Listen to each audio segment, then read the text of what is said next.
They say we should have known better than to fall so deep down into this rabbit hole we found.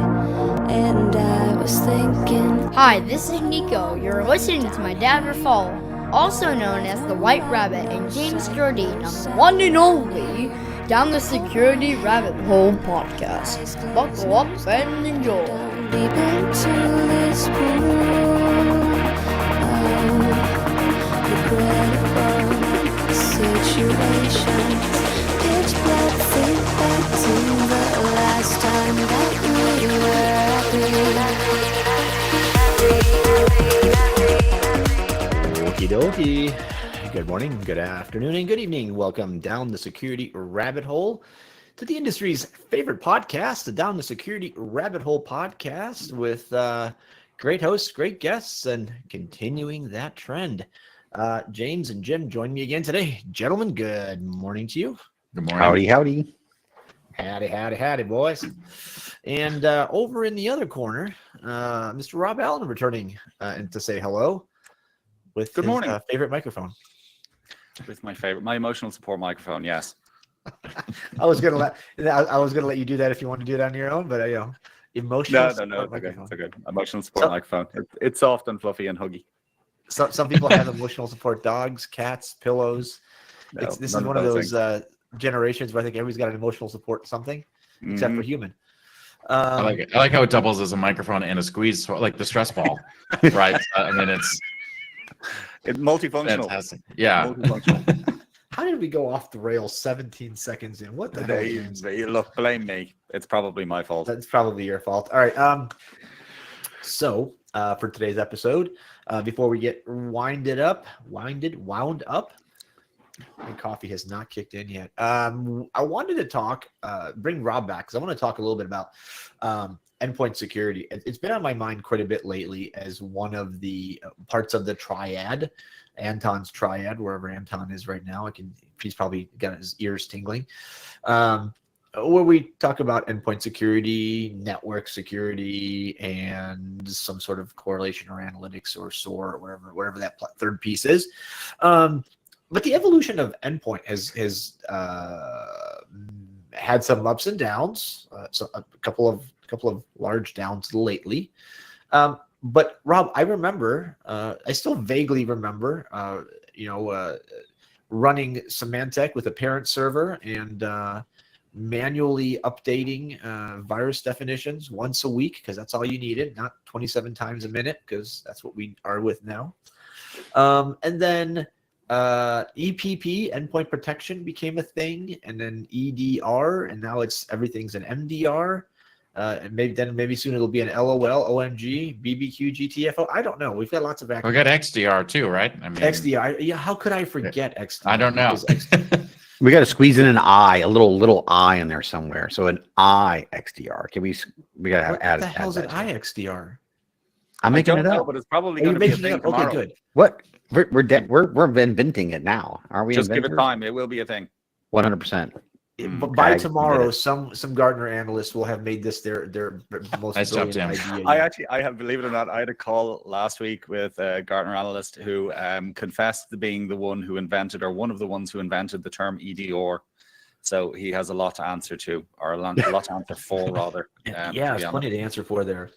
I love living in a world where you just invent letters and you get famous for it. Yeah, I'm down for that. It's almost as fun as zero trust. Means almost the same. We're not going to touch that. Actually, I have a tremendous statistic that I used in a presentation yesterday, and I thought you guys would appreciate it.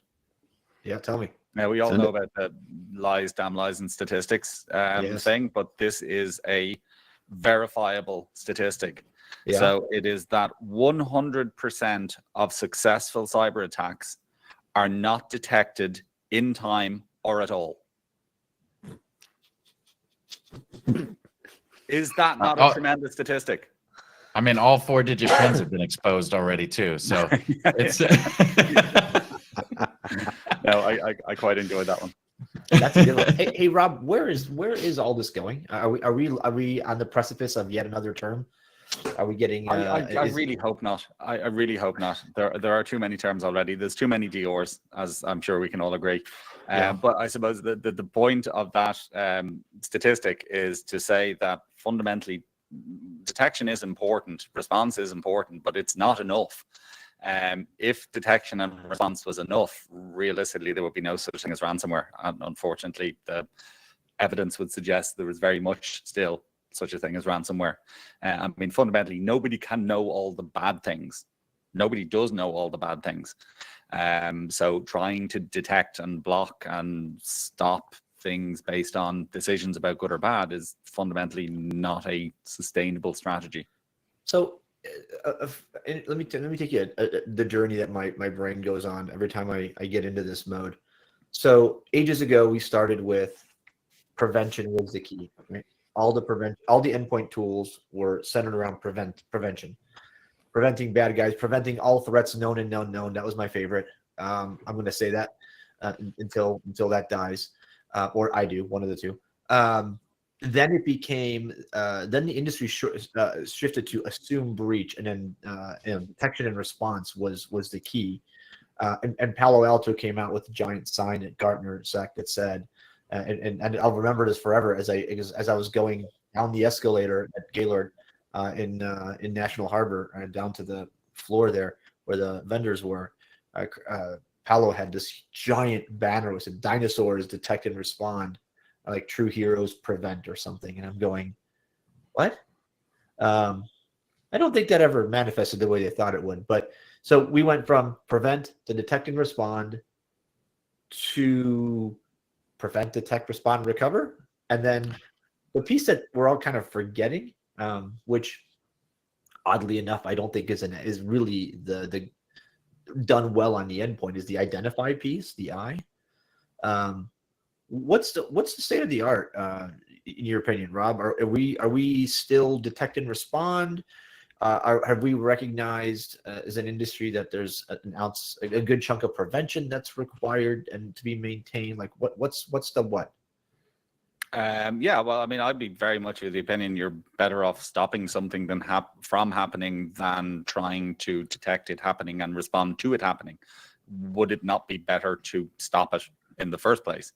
I mean, you mentioned there a second ago about stopping threats known and unknown. I mean, it kind of sounds ridiculous, but it is possible, which is you don't just block known bad things, you block everything that isn't explicitly allowed. So, I mean, as I said, it sounds ridiculous, but it is absolutely possible.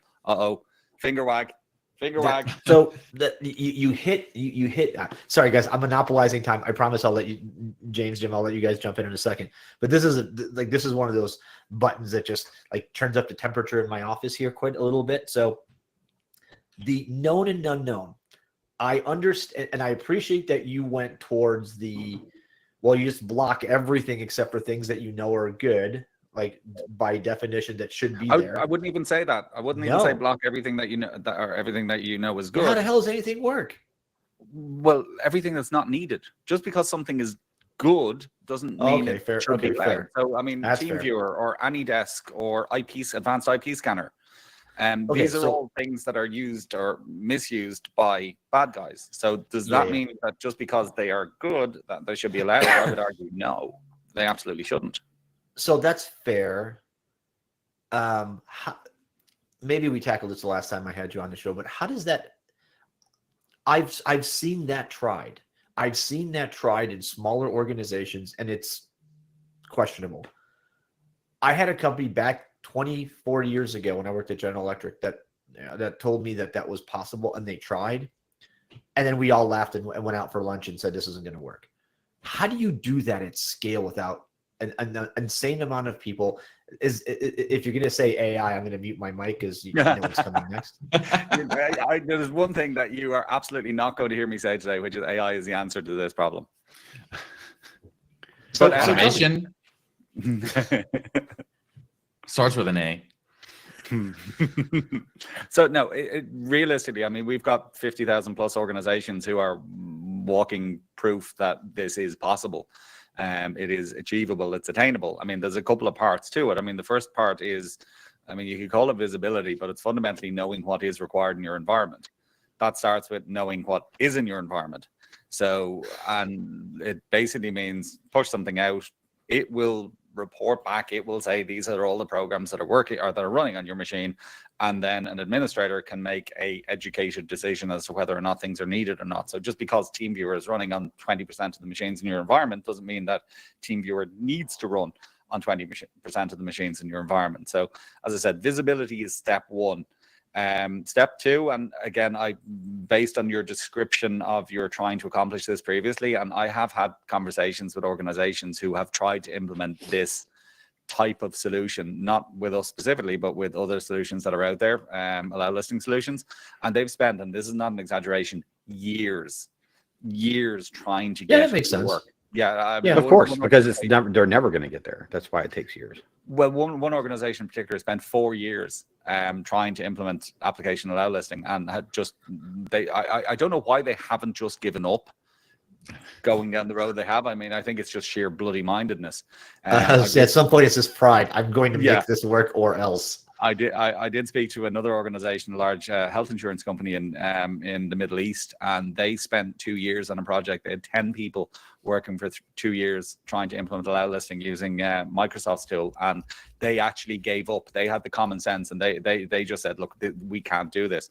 But 20 man years of investment in something that works. Can you tell me why we're not getting more investment from businesses around security? Just had to flip that in there really quick. So. It's insane. It's insane. Don't talk logic, Jim. To give up. At least they said we can't do this using this tool. So I have to say I respect them for that.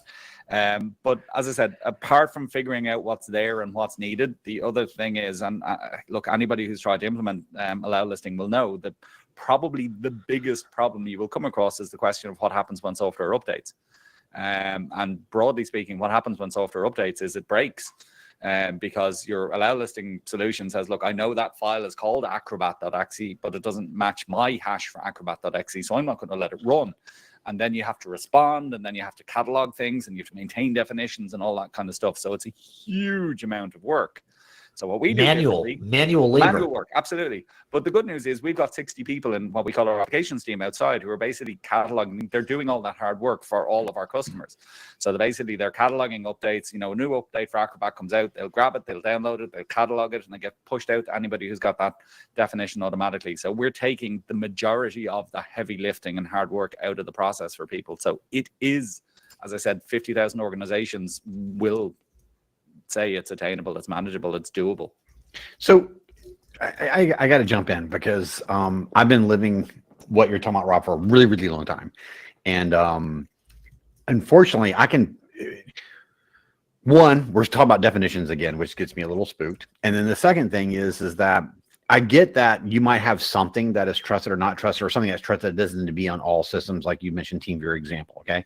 But the problem is that we have to understand there's a full stack, right? So there's elements of every application, and even very simple ones, where it may be trusted, it may be on the right system, but I'm able to interact with it in such a way that I'm able to use it for various purposes. So help me understand that aspect of it.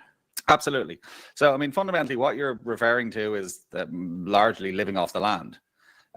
So it's attackers using what is on everybody's computer against them. Now that is a major issue. It's a major problem. But again, there is a solution to it, a control-based solution to it, which is fundamentally to control what applications are allowed to do. So from our perspective, there's two parts of application control. There's allow listing, which is the what can run and what can't run. And then there's what we call ring fencing, which is what things are allowed to do whilst running.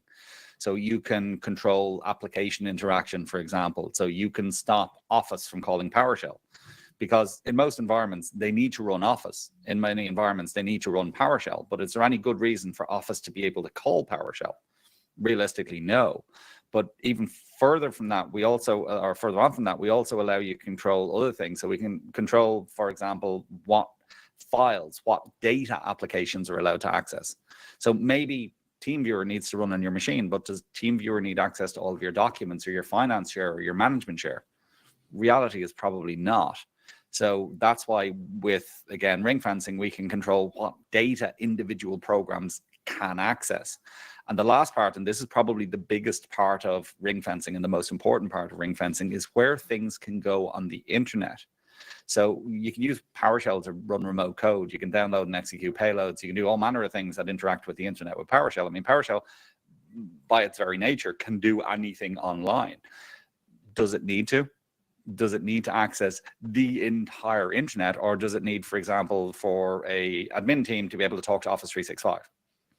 Reality is, in most organizations, it doesn't need unrestricted access to everywhere. I mean, you can apply the same principle to, say, SolarWinds. I mean, the SolarWinds breach was a great example, because even though, you know, it's effectively supply chain, they got into SolarWinds, they made changes, but they actually utilized an external command and control server. So everybody's SolarWinds agent, which they trusted implicitly, and that's a big part of zero trust, is removing implicit trust and adding explicit trust. So their SolarWinds agents, which, because they were installed on people's machine, it was like, okay, you can do whatever you want to do. But if you ring fence that and said, look, only allow our SolarWinds agent talk to solarwinds.com, that breach couldn't have happened. And there's a gazillion different examples like that. But as I said, it's not just about the what can run and what can't run. It's also about the what things are allowed to do when running. How many places, though, struggle with just being able to classify that type of information? Like, it's one thing to be able to say, okay, we've got all these systems out, these apps, but then somebody to sit down and say, okay, TeamViewer can only talk to this, SolarWinds can only talk to that, PowerShell for IT can talk to this, but PowerShell for the call center can do this, right? Like, breaking all that down. I mean, I feel like that's where most organizations struggle, is what can those tools actually do for the different scenarios? So the awesome news is we have a default set of policies that we push out in any new environment, any new group of machines, basically. It's about 40 or 50. I'm after getting a really weird message on my screen. Can you hear me? Mm-hmm. Yep. Can you see me? Nope. That's okay. Keep rolling. He can hear you. Select another device from setting to continue recording. Okay, I'm back. Am I back? Voice you are, video not. Oh, there I am. Oh, there you are. Hey, I completely lost my train of thought now. What were we talking about? I presume you can cut this out, by the way. We were talking about the default policies. Oh, sorry, the default policies. Yeah, so basically we've got about 40 something default policies. So it controls things, and I describe them as a one size fits most. So it's ring fencing things like Office, things like, you know, video conferencing tools. I mean, there was a great vulnerability in Zoom a couple of years ago where Zoom could call PowerShell. So things like Zoom and Teams and Office and Acrobat and all those commonly used applications, we will ring fence out of the box. Things like PowerShell, we will ring fence out of the box, but we're also going to, while the machines are basically figuring out what's needed, it will learn exceptions to that ring fencing that an administrator can then review and go, oh, hang on a second, I don't want PowerShell to talk to GitHub. So it will build the policies in most cases automatically on top of those, as I said, one size fits most. And the reality is most users in most organizations do pretty much the same thing with the same set of software every single day. I mean, they probably use Office, they might use a line of business application or two, they'd use a Teams or a Zoom and browsers. Most users realistically, and all we're doing is fundamentally setting boundaries around that, guardrails around that, and going, look, if you operate within these boundaries, you're not going to even know we're here. Now, if you go trying to download the coupon clipper that was made in China, or 7-Zip, which is made in Russia, then absolutely we're going to step in and stop you. Not because it's good or bad, but because you don't need them. And if they do need them, they can request them and it can be approved within 60 seconds. So it's not troublesome. It's not an issue for most environments.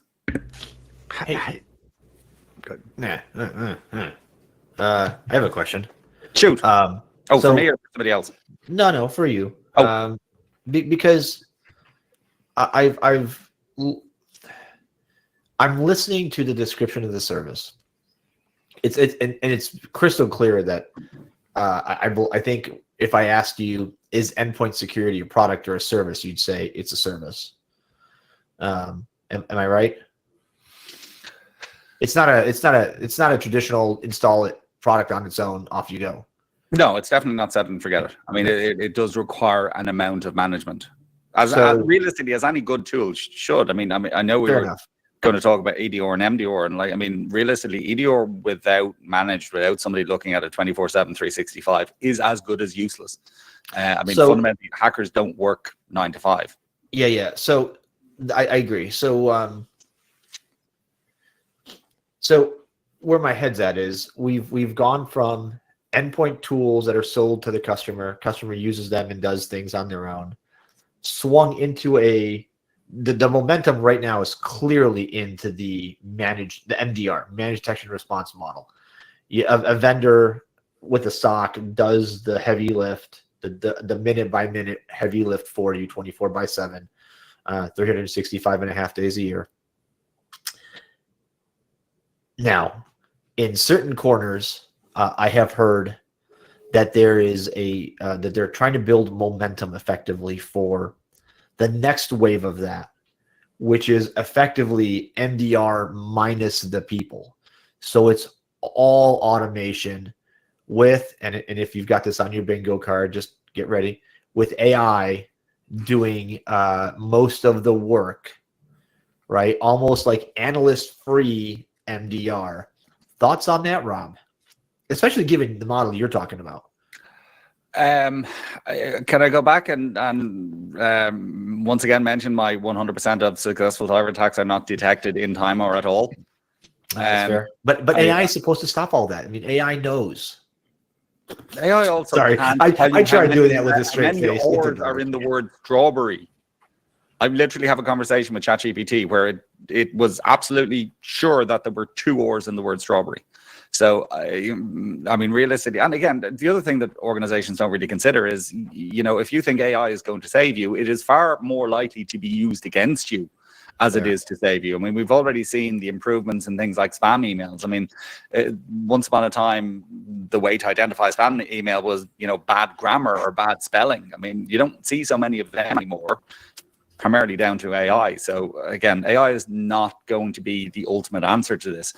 I mean, again, I would argue that a well-balanced security stance or stack should have absolutely elements of detection. Okay, detection is and should be included in, as I said, a well-balanced security stack, but it should also have elements of control, which is fundamentally what we're talking about. I mean, it's layered defense, but the problem is a lot of organizations have a lot of similar layers.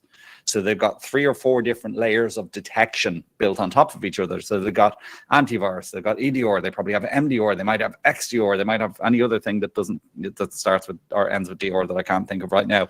But again, they're all fundamentally looking for the same known bad things and very often falling over each other when they find them. So that's why detection alone is not the answer. If detection alone was the answer, as I said, there would be no such thing as ransomware, but there still is. And even sprinkling a bit of AI on top of that is not going to change it. Yeah. I don't know. I'm struggling with this because the investment is clearly going towards the AI. Jim, we talked about this, right? Just a little bit ago. The investment is clearly going into the AI space. And there's a couple of MDR organizations out there that do it, and they claim incredible efficacy with basically no staff. And so, can I give you an example? Yeah. And at the risk of hyping or mentioning another podcast, but I did a podcast recently, and it was basically somebody testing our solution, testing ThreatLocker. Somebody in question was Jacoby. He was Hack5's Hacker of the Year for like the last 5 years. The guy's absolute genius. I mean, it's incredible some of the things he can do. But he basically created or developed this reverse shell. So it was a polymorphic reverse shell. So it used API that he'd call out to, he'd give the key, and it would give him every single time a different piece of code. That was fundamentally a reverse shell that would reach out to, whatever his machine is and give access. Now, he tested that against every major EDR and MDR you care to mention. every single one of them, and none of them were able to stop it. None of them were able to detect it or see what was going on. Now, when he tried the same thing with ThreatLocker, it didn't work. Now, he thought we were doing some amazing behavioral analytics and we could figure out what was happening and stop it or block it. And it was none of those things. It was just a very, and I had to apologize to him. I was like, I'm really sorry, Jacoby, but it's not what you think it is. It's not behavioral analytics. It's not AI figuring out that you're up to no good. It's PowerShell is not allowed to access the internet. That's it. A simple control was what thwarted that really advanced, really clever attack. So as I said, AI is not going to help with that. Controls in combination to, if something bad is happening or trying to happen, even then you should know about it. I think AI could, because of its ability, I believe in that concept of contextualization, but not necessarily in the traditional sense of where you're going, Rob. I think you're absolutely right. I will absolutely stand behind that comment that you made. I think sometimes simpler is better, and I agree. What goes through my mind is the ability to identify these conditions where you said, hey, we have like standard policies that meet most issues. That's good to a certain point. And then we talked about earlier, like, well, we're going to stop you from downloading the software, but you could request it and, then you get it. So then you have this sort of evolution of demand uniqueness and changes in the environment falling out of policy. And then you have sort of requests being fulfilled kind of thing. And I think the human brain fundamentally has a problem as things become layered in multiple points in that sort of, and I'm using the term on purpose, neural network of how we perceive configurations and security controls. I think there's the ability to have more visibility in some of the nuance, okay, relative to the ability of technology to really pinpoint. So I agree. I don't think AI is going to start sort of figuring out some special way that this process is doing something a little bit different than it did before, to your point earlier, right? You know what I mean? I think there's some value to things like that, but not sort of razor sharp where you're going, 100%. I think it comes in as to grasping this at scale. As things start to move, that's where I think things always start to fall apart. Exceptions, but it's this sort of cycle. They talk about a lot in like with pilots and military and stuff like that, is you go just a little bit out of the norm and that stretches you in a direction where that becomes the norm. And then as you come back around, you stretch a little bit more to where that becomes the norm. And pretty soon you're way off center, right? The norm is now center. And that's where I see a lot of programs fail. You're talking about the Overton window. Yes, 100%. Yeah, no, I suppose bringing it back to very simple terms to our example earlier about TeamViewer running on 20% of machines. I mean, the reason that happens is because at some point in the distant past, some third party has said, hey, I need to get onto your machine to fix this problem for you. And then somebody installs TeamViewer, it's installed, it sits there forever as a potential way into the network. So that's a good example of what we're talking about. But the point is, just because somebody needs to run TeamViewer today doesn't mean they need to be able to run TeamViewer tomorrow. So that's one of the other things we allow people to do, is we can set policies according to schedules. So you need to run TeamViewer for 24 hours, no problem. You can run TeamViewer for 24 hours. After 24 hours, it is not going to be allowed to run anymore. So again, just because something gets shifted temporarily doesn't mean it's permanently shifted. So, that's a decision a educated and informed administrator can make. Does the person need to run this forever? No, then don't let them run it forever. Only let it for a limited window. So I implemented something like that one time ago, and then I found out 24 hours turned into 72 turned into a week, and then it was like just resubmitting. Keep hitting the button. Yeah. So there's again, I think that's where things begin to kind of trickle off. But I love temporal type of configurations. I do think that is absolutely the future, and that's the way to go. 100%. How much of that gets audited though? I mean, if you're going to sit there like, hey, if you want access to TeamViewer for 24 hours, there's a service request in Snow that you can put in. It goes through an approval chain. You get it. Boom. If you're constantly doing that, like every day, hey, I need access. At what point is somebody looking at that and saying, hey, wait a minute, we got somebody that's doing this all the time. What's the use case? Do we need to make modifications to our processes? I think kind of that point, right? Like EDR, MDR, all this stuff, it's an ongoing living organism within your organization. It's not I created processes today, these will work forever. We have to go back and re-review, how are we doing these things? Hey, this is working now. All of a sudden some group now needs this. oh, we got to go update the policy, we can create that request to get that in there. But I mean, I agree, like having the stuff that auto disables after so long, like, hey, I need access to this, but only for, 8 hours, but you can tie that to whatever system you're using to get the full auditing. Hey, who had access? Why did they have access? Who approved it? All that stuff is all set up and, auditable to be able to go back and track. I mean, fundamentally, everything you do or everything anyone does is completely visible, trackable, auditable. You can see what was permitted, when, why. As you said, you can tie into the likes of ServiceNow, and so on. So it can be as trackable as it needs to be. I just hope that, because everything keeps an audit trail, everything logs, and it just at some point there's so much of that nobody looks at it. Like fundamentally, I would say in security, the data has been there. Right, the data to detect attacks, the data to detect malicious users, stuff's been there. We just don't look at it because we don't know that, or it's overwhelming us, right? So, well, that's a really good point. No, that's a tremendously good point, and I'll sort of explain why. Which is, we log fundamentally everything that happens on the machine. So everything that runs, everything that can't run, everything that executes, PowerShell script, batch files, you name it. We also log reads, writes, copies, move. We log all network traffic as well, inbound and outbound, successful, unsuccessful, doesn't make any difference. It's a huge amount of data. Right? There's somewhere in the region, we log currently between 3 and 4 billion rows of data per hour across all of our different infrastructures for all of our different customers. Now, we've always made it accessible and searchable and visible. So if you want to see as somebody run TeamViewer in your organization, you can just go in and search for TeamViewer. That's not the point. The point is that there is gold in that information. There is actionable, recognizable indicators of compromise. There are things happening on people's machines right now that administrators do need to know about. And this comes into where detection and response is appropriate. But the difference from our perspective about detection and response is we absolutely see detection and response as being a valuable part of, as I said, a well-balanced security stack. The difference is, though, we don't see it as being the entire ballgame. We are not absolutely dependent on detection and response functioning and detecting and responding to every known bad thing. If there are indicators of compromise present, so somebody clears an event log or a new domain administrator gets created, or even a user tries to run something like AnyDesk, I mean, that's something that realistically people probably want to know about.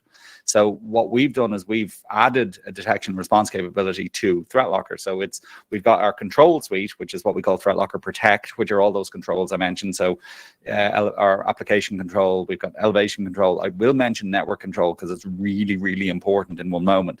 But we've also added ThreatLocker Detect, which is effectively EDR, and we also have an MDR component to it as well. So human beings looking at alerts, making decisions as to whether something bad is actually happening or not. Okay. All right. Well, I will ask one more thing because this is where we're going to wrap it, and we'll end it on this. Rob, in terms of catching, in terms of preventing, stopping before it gets into an issue, catching, we'll say within a framework, a box of time that doesn't make it catastrophic. And then the third component, which is the things that we catch when our credit card processor tells us that we've been breached. The shift started like 10, 15 years ago, where it was everybody started at the far end of that, where somebody told us we were breached. We're like, oh crap. Then we tried to move it and skip the middle and move everything to prevention. Right? It didn't work. It fell through it fell towards the middle. Where do you see in 5 years that distribution between prevented, caught within some small time box versus like not caught until way later?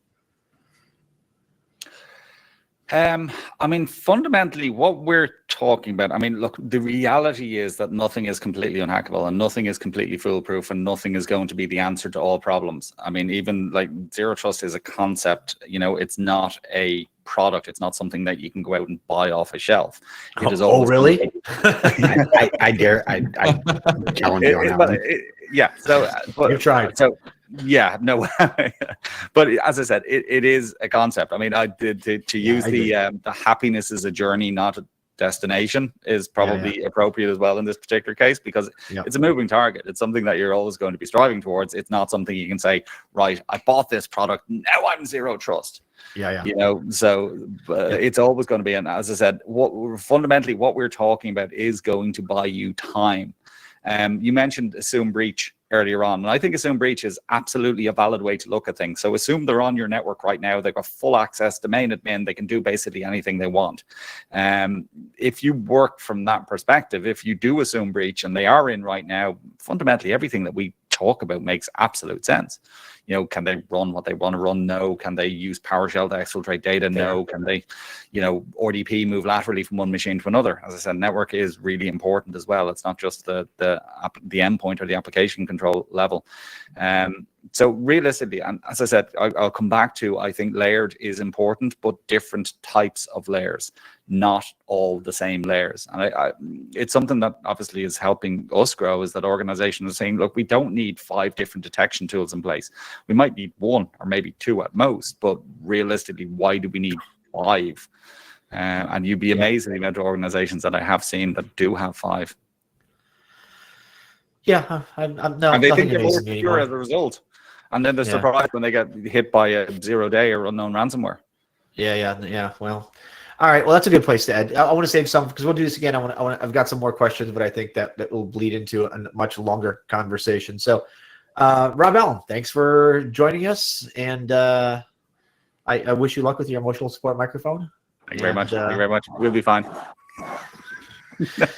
James, Jim, thanks, guys. This has been fun. I feel like I need an American flag now, because you guys both have one, and I need to bring. I'm completely feeling left out, so I'm not the only one who needs to get one. This is the American Flag podcast now. That's how we're gonna do this. I felt left out on that one we did a couple of weeks ago, so I was like, all right, so I made that one like 2 weekends ago. All right, I'm gonna take my this one and probably put it up there, and then that way. There you go. That one looks really. Did you have that to hand? Is that something that all Americans are required to have? Yes. Oh, I see. I didn't realize that. Oh my God. Yes, I have one sitting on my desk. That is tremendously impressive. Also, I have a copy of the Constitution right here. So, and on my wall right over there. I have this one off that we got at a note to self, military American flag. All right, guys. American flags. Thank you all very much. Yeah, great place to be. We'll pick this up next time. Rob, thanks for joining us, folks. Thanks for listening. I encourage you to go check out the YouTube page, subscribe, like, and share, and what all the other kids will tell you to do. We are on LinkedIn. I don't know if you know that, but if you can catch us on LinkedIn, there's an entire thing on there. I'm going to start posting when we record live, because every show is like this is recorded and streamed live. You just don't get to see it that way. I'm going to let the folks that are in the kind of inner circle, you guys can, I'll give you a sneak peek so you can watch them, watch the YouTube stream as it's done. So look for that, a way to do that soon. We'll talk to you guys another time, another place on another Down the